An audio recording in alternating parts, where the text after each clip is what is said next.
When you get there, please say amen. First book of the Bible, Genesis. Amen. All right, let's dive into it.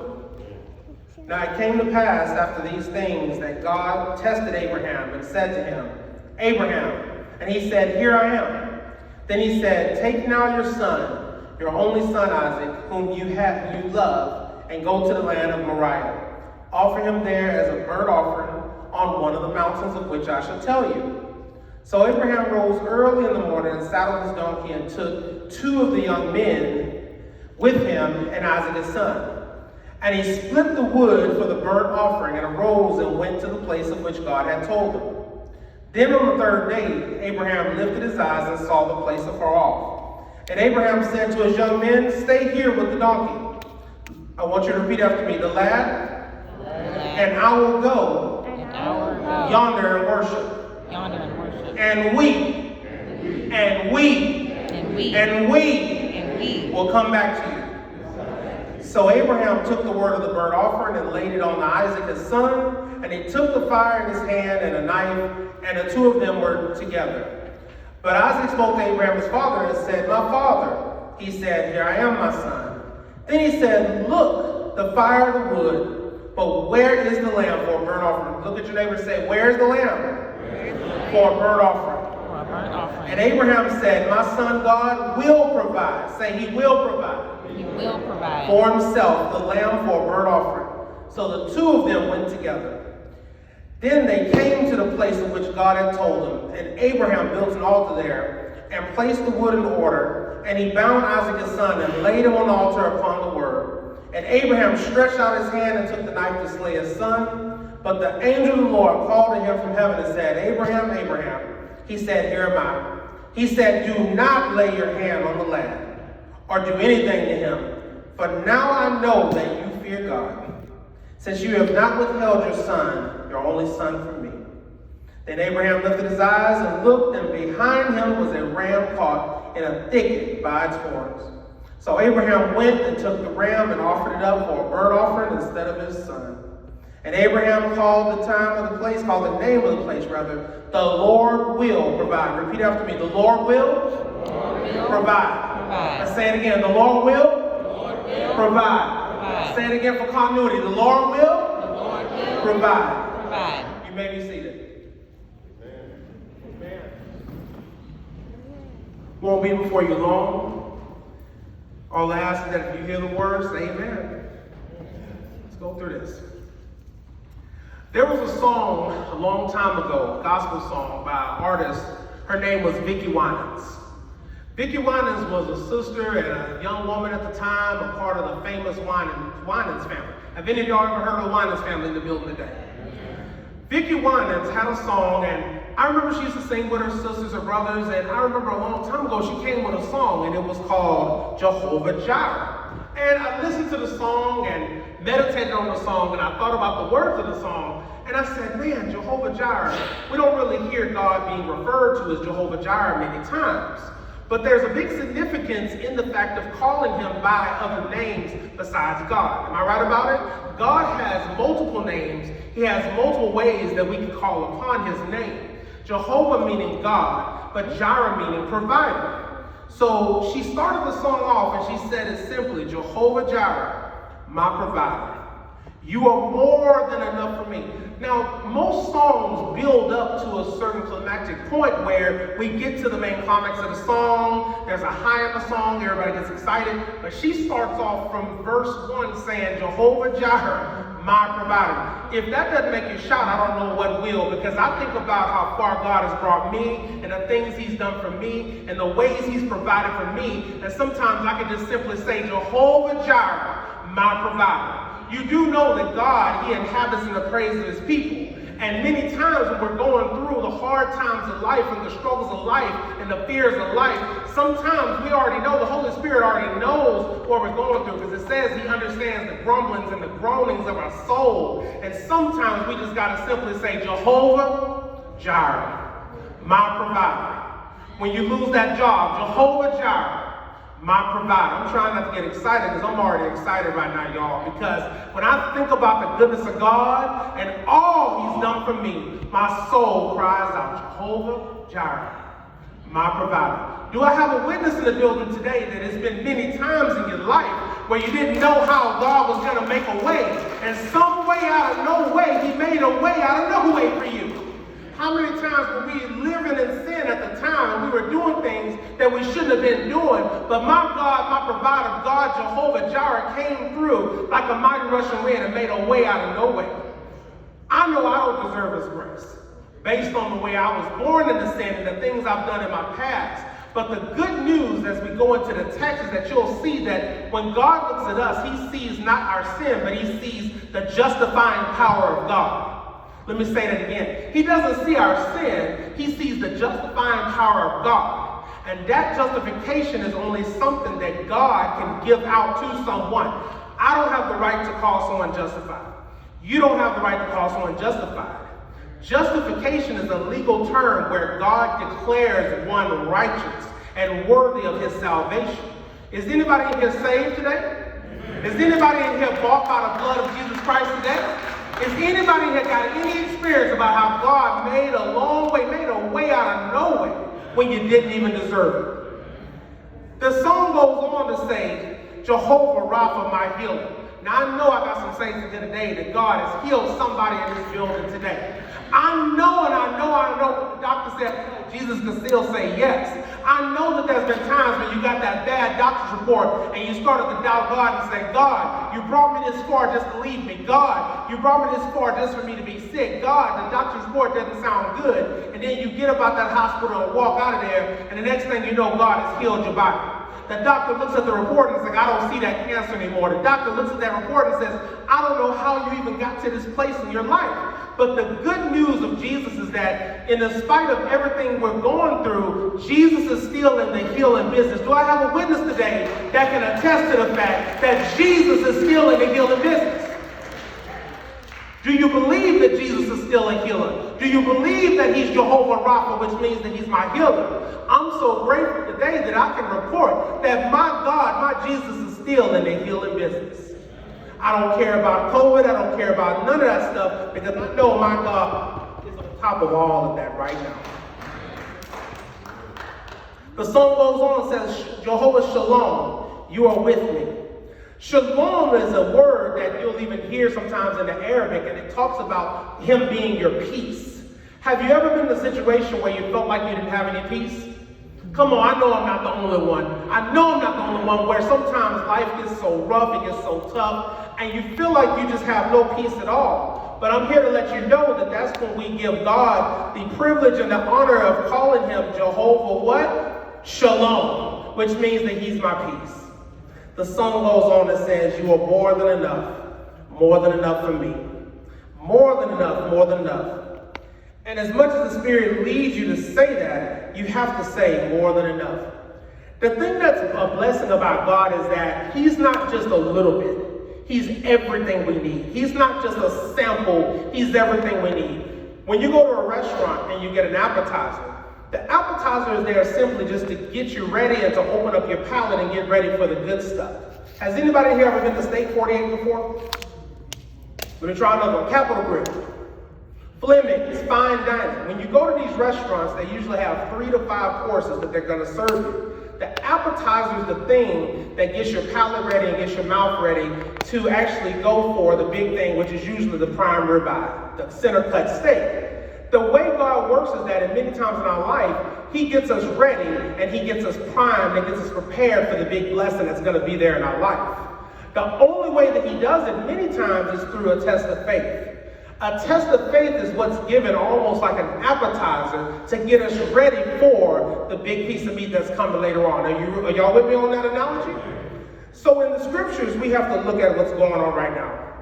Abraham he was known as Abram. He was looked at as being the father of many nations. Now there's a contradiction right there. My question to you is that how can you be called the father of many nations when you don't have any children? How can you be called the father of many nations when you don't have a son to pass on your last name, to pass on your namesake? how can you be called the father of nations when you're in your 90s and your hundreds? Can you imagine really being in a situation where you wanted a child and you're 80, 90, 100 years old and no child is there, but God is looking at you and saying, you're the father of many nations. You're the father of many nations. A whole nation will be birthed out of you. Blessings will flow from your loins.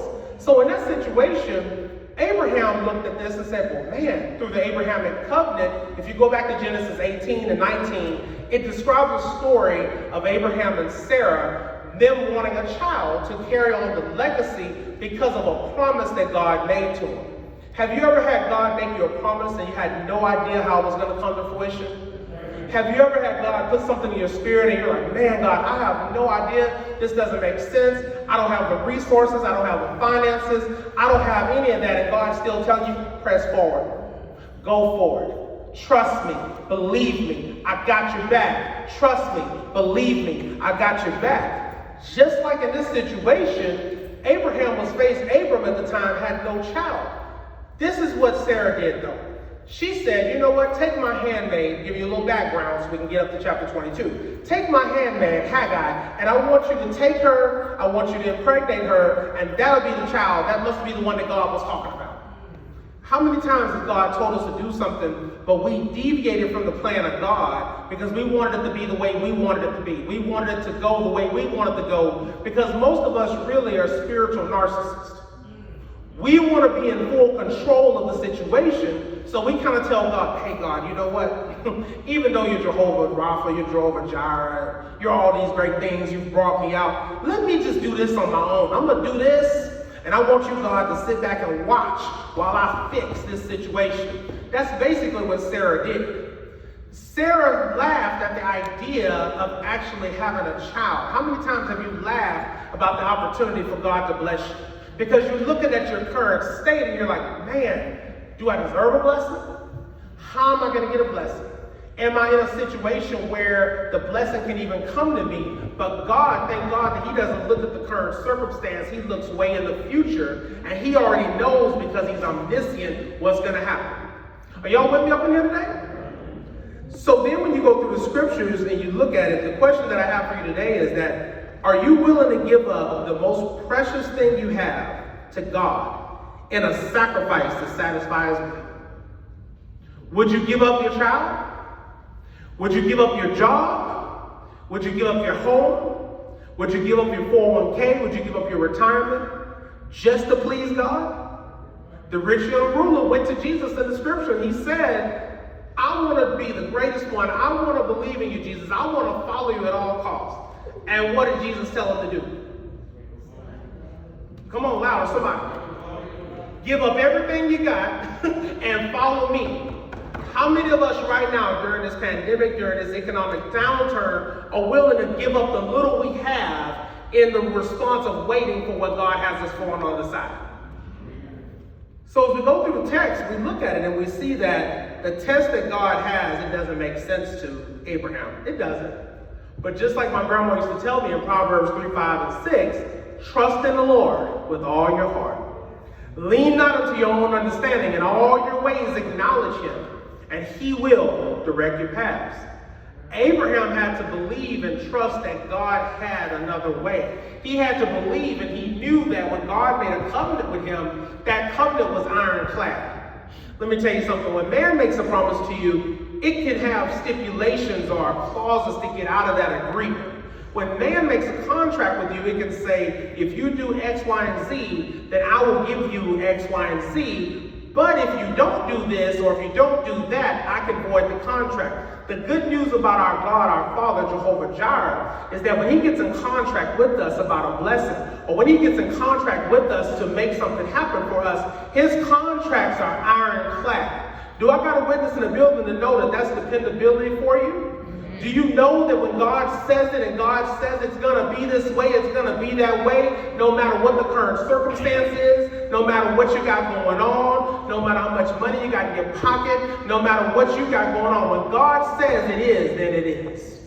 Do I have a witness in the building to know that when God made a promise to you, he always comes through with his promises? So Abraham, being a man of faith, looked at the situation and he said, look, God went to Abraham and said, we done went through all of this. We went through you not believing that you could have a child, Sarah. We went through you going through and having to leave your homeland of the Chaldeans. We went through you moving from land to land, test after test after test after test. But here's the real test, final exam time.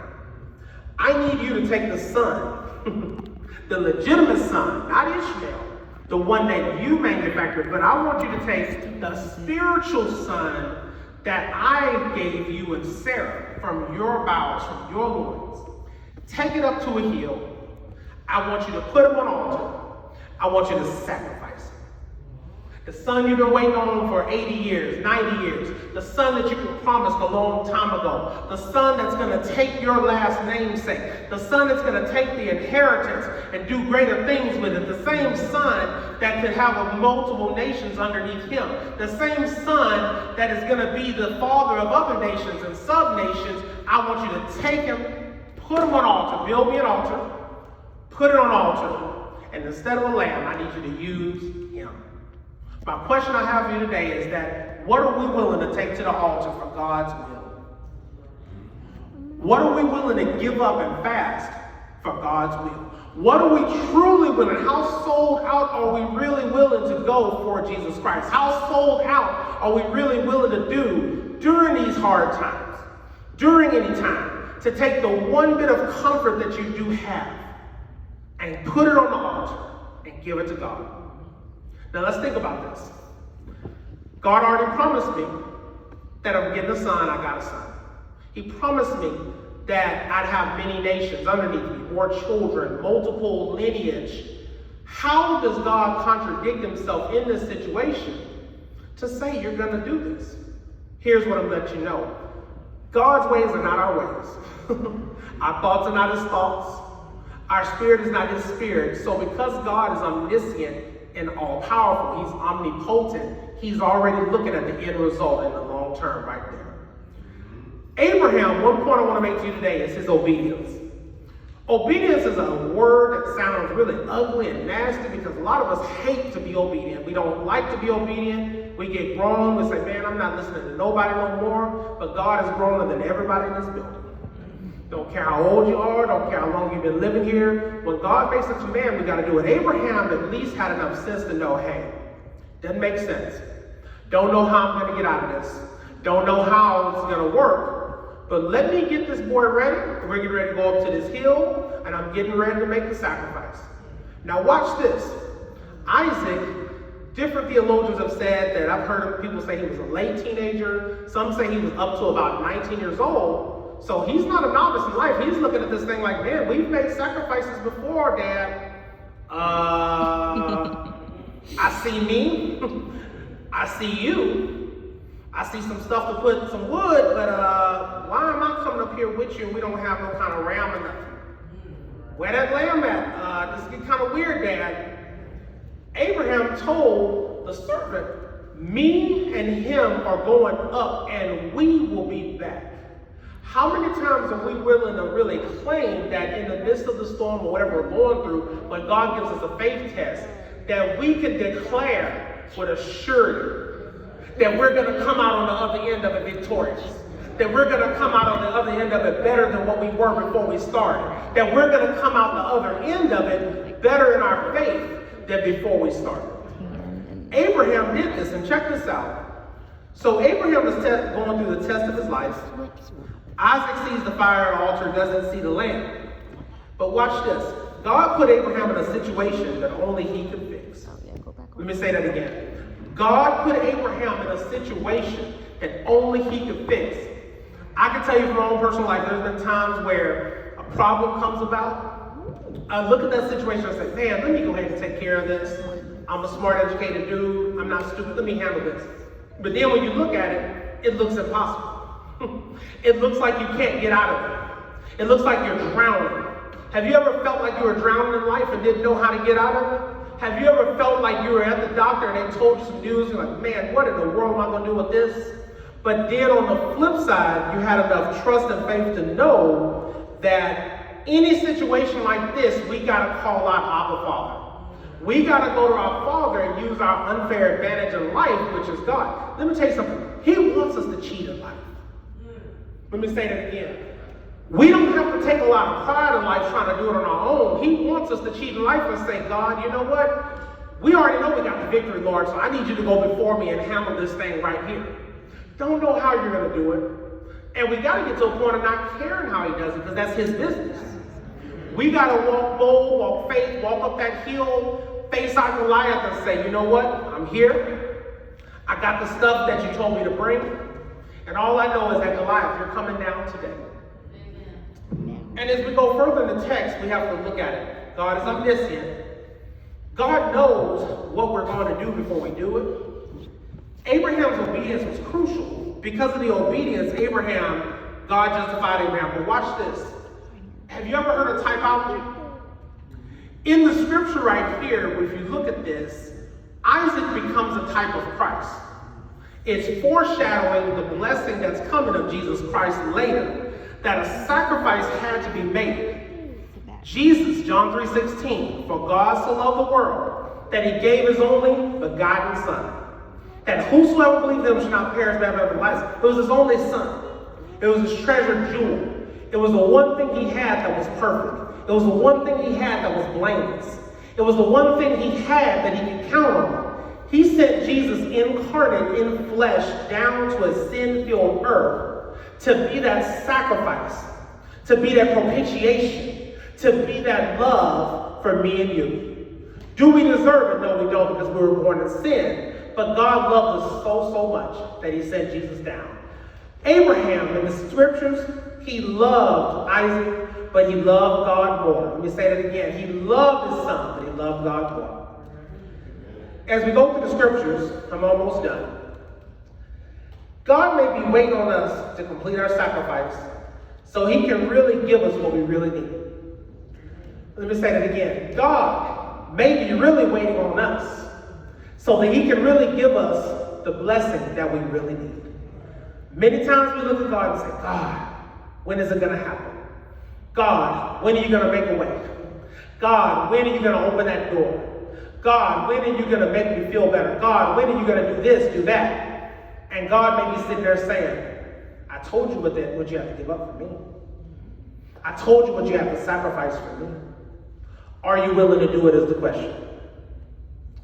Isaac was given back to Abraham physically. And he was a type like I mentioned before.